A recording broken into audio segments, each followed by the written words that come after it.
ನಮಸ್ಕಾರ ಸ್ನೇಹಿತರೆ, ನಾನು ನಿಮ್ಮ ಪ್ರೀತಿಯ ಜಯ ಕರ್ನಾಟಕ ರವಿ. ಇವತ್ತು ನಂಜನಗೂಡಿಗೆ ಹೋಗೋಣ ಅಂತ ಹೊರಟ್ವಿ. ಕಾರಣ ಗೊತ್ತಿದೆ ಅಂದ್ಕೊತೀನಿ. ಇವತ್ತು ಹುಣ್ಣಿಮೆ, ಅದರಲ್ಲೂ ಕಾರ್ತಿಕ ಮಾಸದ ಹುಣ್ಣಿಮೆ ಇದು. ನಾವು ಆಲ್ಮೋಸ್ಟ್ ಒಂದು 5 ತಿಂಗಳಿಂದನೂ ನಾನು ಪ್ರತಿ ಹುಣ್ಣಿಮೆ ನಂಜನಗೂಡಿಗೆ ಹೋಗ್ತಾಯಿದ್ದೀನಿ. ನಮ್ಮ ಮನೇಲಿ ಹೇಳಿದರು ಒಳ್ಳೆಯದಾಗತ್ತೆ, ಕಂಟಿನ್ಯೂಸ್ಲಿ ಒಂದು 5 ತಿಂಗಳು ಇಲ್ಲ 9 ತಿಂಗಳು ಮಾಡಿ ಅಂತ. ಬಟ್ ಯಾಕೋ ಹೋಗ್ತಾರಣ ಮಂತ್ಲಿ ಅಂತ ಅನಿಸ್ಬಿಟ್ಟಿದೆ. ಅಷ್ಟು ಒಂದು ನೆಮ್ಮದಿ ಸಿಗುತ್ತೆ ಅಂತಹ ಜಾಗ ಇದು ನಮ್ಮದು ನಂಜನಗೂಡು, ಮೈಸೂರಿನ ನಂಜನಗೂಡು. ಇಲ್ಲಿ ನನ್ನ ಮಗ ಒಂದು ಫೋಸ್ ಕೊಟ್ಬಿಟ್ಟು ಫೋಟೋ ಹೊಡ್ಕೊಂಡ್ವಿ. ಫೋಟೋ ಮುಗಿಸ್ಕೊಂಡು ತಂದೆಗೆ ಒಂದು ಈಡ್ಗಾಯಿ ಹೊಡೆದ್ಬಿಟ್ಟು ನಮ್ಮ ಯೂಟ್ಯೂಬ್ ಚಾನಲ್ಗೆ, ನಮ್ಮ ಅಂಗಡಿಗೆ ಯಾವ ದೃಷ್ಟಿನೂ ಬೀಳದೇ ಇರಲಿ ಅಂತ ಕಾಪಾಡಪ್ಪ ಅಂದ್ಬಿಟ್ಟು ಈಡ್ಗಾಯಿ ಹೊಡೆದ್ಬಿಟ್ಟು ಕ್ಯೂವಲ್ಲಿ ನಿಂತ್ಕೊಂಡ್ವಿ.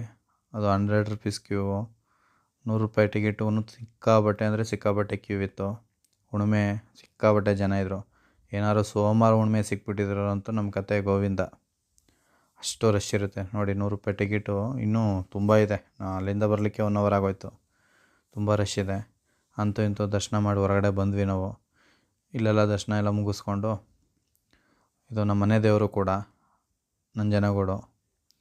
ನಾಳೆ ಕೂಡ ಜಾತ್ರೆ ಇದೆ, ಅದಕ್ಕೆಲ್ಲ ಸ್ವಲ್ಪ ರೆಡಿ ಮಾಡ್ಕೊತಾ ಇದ್ದಾರೆ. ಅಲ್ಲಿಂದ ನಾವು ಚಾಮುಂಡಿ ಬೆಟ್ಟಕ್ಕೆ ಹೋಗಬೇಕು. ನಾವು ಆವಾಗಿಂದನೂ ನಡ್ಸ್ಕೊಬಂದಿರೋದು ಹಾಗೇನೆ. ನಂಜನಗೂಡಿಗೆ ಹೋದ್ಮೇಲೆ ಚಾಮುಂಡಿ ಬೆಟ್ಟಕ್ಕೆ ಹೋಗಲೇಬೇಕು. ಅದು ಆವಾಗಿಂದ ಅಭ್ಯಾಸ ಆಗಿಬಿಟ್ಟಿದೆ ನಮಗೆ, ಚಾಮುಂಡಿ ಬೆಟ್ಟ ನೋಡಲೇಬೇಕು ಅಂತ. ಚಾಮುಂಡಿ ಬೆಟ್ಟ ಹತ್ತಕ್ಕೆ ನಾವು ತಿರ್ಗಾ ನಂಜನಗೂಡಲ್ಲಿ ಬಸ್ ಹತ್ತಿ 6 ಗೇಟ್ ಹತ್ರ ಇಳ್ಕೊಂಡು ಅಲ್ಲಿಂದ ನಾವು ಚಾಮುಂಡಿ ಬೆಟ್ಟಕ್ಕೆ ಬಸ್ ಕ್ಯಾಚ್ ಮಾಡಬೇಕು. ಬಟ್ ಬಸ್ಸು ತುಂಬ ಲೇಟು, ಸಿಕ್ಕಾಬಟ್ಟೆ ರಶ್ ಇರುತ್ತೆ. ಆಮೇಲೆ ಇವತ್ತಂತೂ ಶುಕ್ರವಾರ ಬೇರೆ ಬಿದ್ದುಬಿಟ್ಟಿದೆ ಹುಣ್ಣಿಮೆ, ಸಿಕ್ಕಾಬಟ್ಟೆ ರಶ್ ಇತ್ತು. ಅದಕ್ಕೆ ನಾವು ಆಟೋದಲ್ಲಿ ಹೋಗೋಣ ಅಂತ ಆಟೋದಲ್ಲಿ ಹೋದ್ವಿ. ಅವರು 200 ರೂಪಾಯಿ ಕೇಳಿದ್ರು.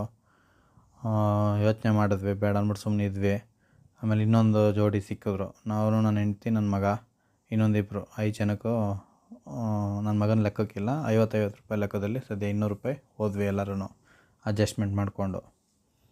ಬಟ್ ಸ್ವಲ್ಪ ಗೌರ್ಮೆಂಟ್ ನೋಡಬೇಕು. ಡೈರೆಕ್ಟ್ ನಂಜನಗೂಡಿಂದ ಚಾಮುಂಡಿ ಬೆಟ್ಟಕ್ಕೆ ಬಸ್ ಬಿಟ್ಟರೆ ತುಂಬ ಅನುಕೂಲ ಆಗುತ್ತೆ.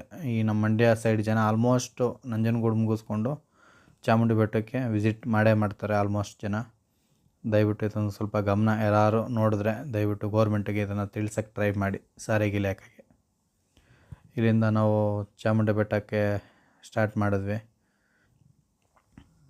ಇದು ಸುಮ್ಮನೆ ಹಾಗೆ ಲೈಟಾಗಿ ಲಾಗ್ ಮಾಡ್ತಾ ಇದ್ದೀನಿ ಅಷ್ಟೇ, ಸಿಂಪಲ್ಲಾಗೆ. ಯಾಕೆಂದರೆ ನನ್ನ ಮಗ ಇದ್ದ, ಸ್ವಲ್ಪ ಗೊತ್ತಲ್ಲ, ಮಕ್ಳುಗಳಿದ್ರೆ ಸ್ವಲ್ಪ ತೀಟೆಗಳು, ಏನು ಮಾಡಲಿಕ್ಕೂ ಬಿಡೋಲ್ಲ. ಅದಕ್ಕೆ ಎಷ್ಟಾಗುತ್ತೋ ಅಷ್ಟು ಪ್ರಯತ್ನಪಟ್ಟು ನನ್ನ ಕೈಲಾದಷ್ಟು ಮಾಡ್ಕೊಂಬಂದೆ ವೀಡಿಯೋ. ಇದೊಂದು ಖುಷಿಯಾಯಿತು. ಮೋಡ ನೋಡೋಕ್ಕೆ ಏನೋ ಒಂದು ಫೀಲ್ ಇತ್ತು, ಚೆನ್ನಾಗಿತ್ತು. ವಾತಾವರಣ ಮಾತ್ರ ಅದ್ಭುತವಾಗಿತ್ತು. ಮಳೆ ಬರುವ ಮುನ್ಸೂಚನೆ ಬೇರೆ ಇತ್ತು. ಮಳೆ ಬಂತು. ನಾವು ಅಲ್ಲಿಂದ ಹೊರಟಾಗ 3:30 4 ಆಗಿತ್ತು ಅಂದ್ಕೊತೀನಿ. ಮಳೆ ಸರಿಯಾಗಿ ಹೊಡಿತು ಹತ್ತತ್ರ. ಏನಪ್ಪ ಗೊತ್ತಿಲ್ಲ, ಚಳಿಗಾಲ ಮಳೆಗಾಲನೋ ಏನೋ ಒಂದು ಅರ್ಥ ಆಗ್ತಿಲ್ಲ. ಯಾವ ಟೈಮಲ್ಲಿ ಮಳೆ ಬರುತ್ತೆ, ಯಾವ ಟೈಮಲ್ಲಿ ಚಳಿ ಆಗುತ್ತೆ, ಯಾವ ಟೈಮಲ್ಲಿ ಬಿಸಿಲು ಬರುತ್ತೆ. ಪ್ರಪಂಚನೇ ಉಲ್ಟಂ ಪಲ್ಟಾ ಆಗ್ತಾಯಿದೆ. ಆದಮೇಲೆ ತಾಯಿ ದರ್ಶನ ಆಯಿತು. ದರ್ಶನ ಮುಗಿಸ್ಕೊಂಡು ರಿಟರ್ನ್ ಆದ್ವಿ. ಧನ್ಯವಾದ ಸ್ನೇಹಿತರೆ. ಪೂರ್ತಿ ವೀಡಿಯೋ ನೋಡಿದವರು ಎಲ್ಲರಿಗೂ ದಯವಿಟ್ಟು ಶೇರ್ ಮಾಡಿ, ಸಬ್ಸ್ಕ್ರೈಬ್ ಮಾಡ್ಕೊಳ್ಳಿ, ದಯವಿಟ್ಟು ಸಪೋರ್ಟ್ ಮಾಡಿ.